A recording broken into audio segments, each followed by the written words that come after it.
Thank you, Mr Speaker. Mr Speaker, I direct my question to the Treasurer.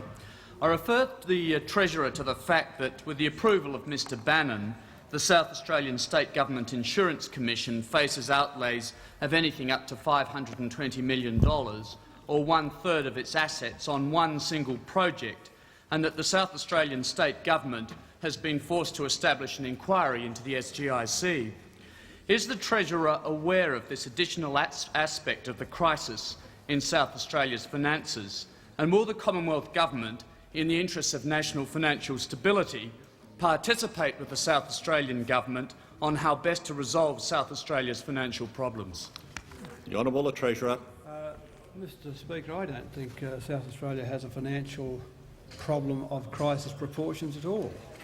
That's your claim, as you claimed last week about the possible collapse of the bank, with scant regard to the interests of the depositors, many of whom would be your constituents.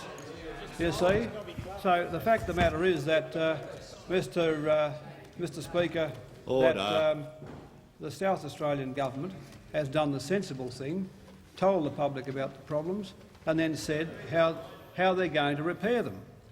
Now, the fact of the matter is, Mr Speaker, we continue to be asked by the opposition these questions as though the problems of a state are the problems of the Commonwealth Government.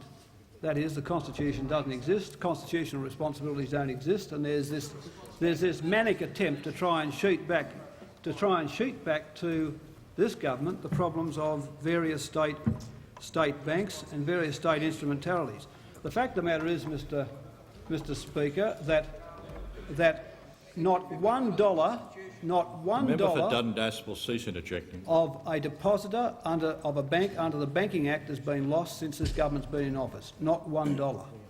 So the test of the Commonwealth's management through the Reserve Bank of the banking system is the impact on depositors. Not $1 has been lost by one depositor in the 8 years that the government has been in office. Not $1. And that is the fact, Mr Speaker. And when each situation has been arisen, they've been handled expeditiously by us and efficiently. And I give you the example of the State Bank of Victoria, which is a very large bank in Australian terms, and not an inconsiderable sized bank in world terms, and it passed from one owner to another without any problems in the market whatsoever, and which would have been noticed by many central banks around the world. And can I just say, though, Mr Speaker, the stupidity of the opposition's position was demonstrated best by the Shadow Treasurer last week, when he said in a press statement, he said on the World Today, "I'd like to see some greater independence for the Reserve Bank." He said to take on inflation, etc. And then, in the House, in a question without notice, he asked me to discipline the officers of the Reserve Bank who failed to keep me informed. On the one hand, he's saying we want an independent Reserve Bank. On the next hand, I'm to discipline the bank he wants to be independent. Now, that's just shallow all right, and we know where the shallowness is, don't we? It's with you. So on the one hand, you're always going on about Reserve Bank independence, and the moment there's a problem, why haven't I got the men putting the lash over them?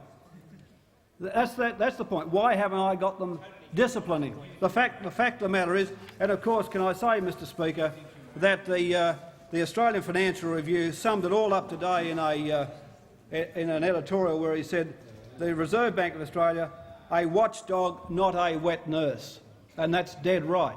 That is, that the Reserve Bank has a role to fulfil as a watchdog, but not playing wet nurse to financial institutions that can't manage themselves.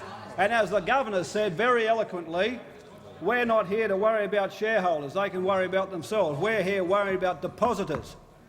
And it is the depositors and the stability of the financial system we have a responsibility for, which we have discharged on each and every occasion. As I say, Mr Speaker, the objective test is not $1 of a depositor's income has been lost to those depositors in the 8 years the government's been in office.